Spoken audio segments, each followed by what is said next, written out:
Lista la convocatoria de Venezuela para la doble jornada de eliminatorias sudamericanas. El primer compromiso es frente a Bolivia en el Alto. Vamos a hablar un poquito de qué se debe hacer para afrontar semejante reto.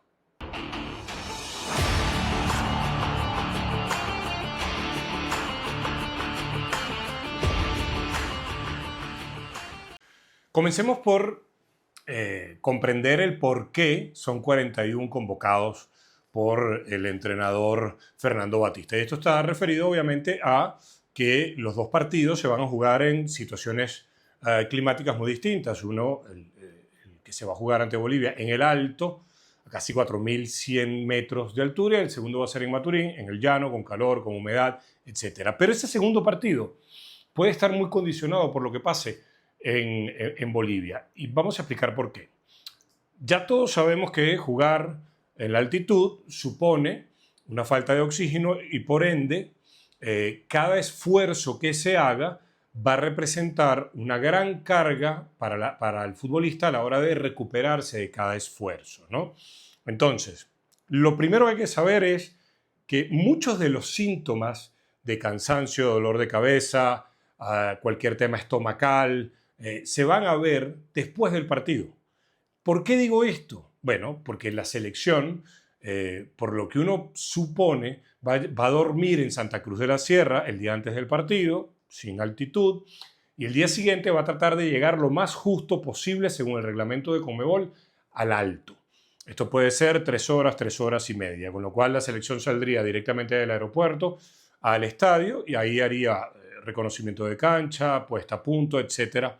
Todo aquello que se realiza antes de que se juegue el partido. Una vez terminado ese partido, Venezuela lo más rápido posible intentará irse al aeropuerto, montarse en su avión, hacer la escala que tenga que hacer en Santa Cruz de la Sierra y ahí uno asume que, comenzará su regreso a Venezuela para el otro partido. Es en todo ese trayecto, además de la noche posterior al partido, es decir, cómo duerman los futbolistas, lo que va a determinar cuáles de esos jugadores pueden ser considerados de cara al duelo frente a Uruguay en Maturín. Pero hablemos un poco de la preparación para jugar en la altitud. Probablemente lo ideal a nivel médico y científico es hacer una preparación de 21 días mezclando cámaras hiperbáricas, cámaras hipováricas, que los futbolistas estén concentrados. Esto no se pudo hacer. Hay algunas razones que son naturales. En la convocatoria hay solamente un futbolista, el Pipo Vivas, del Deportivo Táchira, que hace vida en el fútbol venezolano. Por ende, tener a los futbolistas durante ese periodo prolongado de tiempo es casi imposible, por no decir imposible. Ahora bien, muchos de ustedes habrán visto en las redes sociales de los jugadores que ellos han ido de manera individual en las ciudades en las cuales hacen vida, entrar y hacer sesiones en las cámaras hiperbáricas. No obstante, lo que yo no he visto, con lo cual no quiere decir que no se haya hecho, pero me extrañaría porque eso conlleva otro tipo de, de dedicación, es que se hayan preparado a través de las cámaras hipováricas, que son las que simulan o están construidas para que quien entre, sea el atleta o cualquier otra persona, sienta una ausencia de oxígeno. Obviamente esto es gradual, ¿no? No vas en el primer día, no pones al futbolista ya a 4.100 metros, sino va poco a poco para que el futbolista vaya acostumbrándose, su cuerpo se vaya acostumbrando y vaya produciendo todo lo que tiene que ver con hemoglobina, en los glóbulos rojos, etc.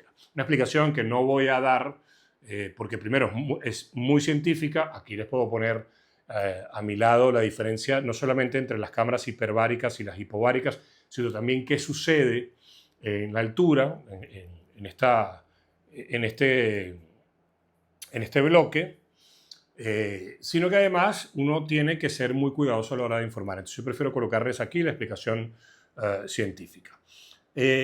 ¿Por qué? Vamos a suponer que el técnico Batista hubiese decidido hacer una selección, hacer esta convocatoria de 41 futbolistas, pero que un importante grupo de los jugadores que integrara esa nómina fueran jugadores del torneo local y que él se hubiese armado una planificación para prepararlos en el CENAR. En el CENAR hay cámaras hiperbáricas y cámara hipovárica. El problema es que, no sé si las dos, pero por lo menos una de ellas, no está en funcionamiento. Y esto tiene que ver no con la administración actual de la federación, que bueno, que ha debido buscar repararlas, pero sí con la administración anterior.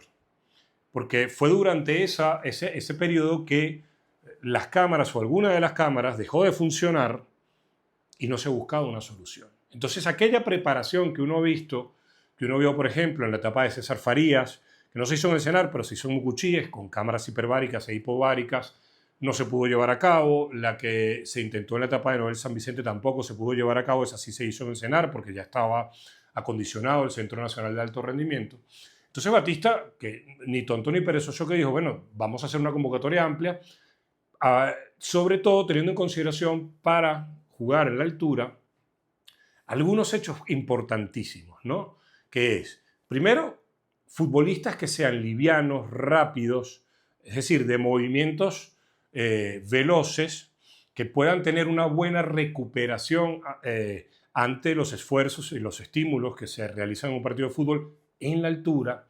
Esto obviamente también lo va a medir el cuerpo técnico a través de exámenes de sangre, y también obviamente va a tener un plan de partido que puede ir por ensuciar el juego. Ensuciar el juego es hacer muchas faltas inteligentes, no de esas que te llevan a que en el minuto 5 ya estés amonestado, sino faltas inteligentes cortando el partido, que no sean violentas.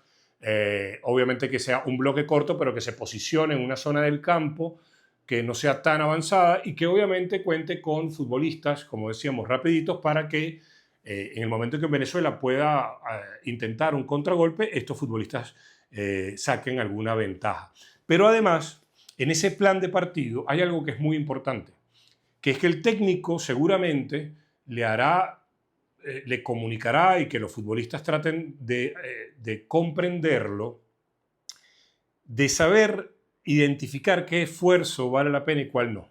Es decir, si hay una pelota, un pase largo, que en teoría te pondría un delantero venezolano en una situación de mano a mano contra el defensor rival, el futbolista tiene que, en ese momento, en esas circunstancias tan duras como jugar allá arriba, decidir si vale la pena picar e ir a disputar ese balón, o si por la distancia, la velocidad que le está viendo de la pelota y la distancia con su defensor, es mejor quedarse quieto. Por eso no solamente se trata de futbolistas rapiditos, livianos, con buena capacidad de recuperación tras algún esfuerzo, sino también de futbolistas inteligentes. Y eso, si bien es cierto, Batista conoce a la gran mayoría de estos jugadores, también los va a ver en el entrenamiento. Y por otro lado, también va a ser, como les decía al inicio, muy importante el tema de la recuperación. La lista es muy amplia, son 41 jugadores. Pudiésemos hablar de prácticamente, 41, estamos hablando de casi 4 o 11 iniciales. Pero Batista también lo sabe, porque es un tipo de fútbol, no puede salir con 11 juveniles. Pero no porque los juveniles no tengan edad para competir, en esto quiero ser muy claro, sino porque esos 11 juveniles, por más que hayan hecho recorrido juntos desde las categorías inferiores, se van a enfrentar a un oponente distinto, en un contexto diferente, con unas obligaciones mayores a las que ya se han enfrentado. Y por último, quería agregar algo con el tema de la altura. La ciencia permite que se tomen algunos medicamentos que ayudan al futbolista. Lo he dicho en anteriores casos, pero debo reiterarlo. El tomar la pastillita azul, que todos conocemos como Viagra, no es una sustancia dopante. ¿Y por qué el Viagra ayuda al deportista en estas circunstancias? Porque al ser un vasodilatador, permite que la circulación de oxígeno en la sangre sea mejor. Entonces es una manera de contrarrestar lo que ya la naturaleza, es decir, lo que la altitud pone como rival importantísimo para los equipos que no están acostumbrados, como es el caso de la selección venezolana. Obviamente también la alimentación tiene que ser muy particular, la hidratación antes, durante y después del partido, pero sin lugar a dudas es un encuentro que, si hubiese jugado en La Paz o como se va a jugar en el Alto, ya significaba tener en consideración una serie de medidas. Y por último, y aquí me ganaré que me insulten, que me puteen, pero tengo que ser muy claro. Obviamente jugar en la altura representa una dificultad añadida a lo que ya tienen las eliminatorias sudamericanas. Pero ningún estudio médico, ningún estudio científico ha avalado cualquier protesta de otras selecciones ante Conmebol o ante FIFA para evitar que se juegue en la altitud. Por ende, que Bolivia haya cambiado su sede de La Paz al Alto forma parte del juego que está permitido por el reglamento. No nos gusta porque en este caso no, le toca a la selección venezolana, pero está permitido de la misma manera que en determinados momentos Venezuela ha querido jugar en Puerto Ordaz, ha querido jugar en Barinas, hoy en día juega en Maturín para tratar de sacar algunas ventajas referidas al clima y cómo pueden afectar a los rivales. Entonces, las cosas como son. ¿No nos gusta? No nos gusta.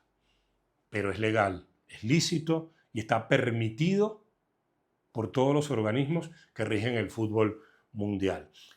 Gran reto para la selección, pero sobre todo ese partido ante Bolivia es una prueba muy dura para el cuerpo técnico que comanda Fernando Batista, por todo esto que les acabo de mencionar, porque ya no se trata solamente de elegir a los futbolistas que mejor se relacionan, sino aquellos que puedan tener mejores condiciones para aguantar más tiempo el reto que supone jugar sintiendo que no hay oxígeno para respirar.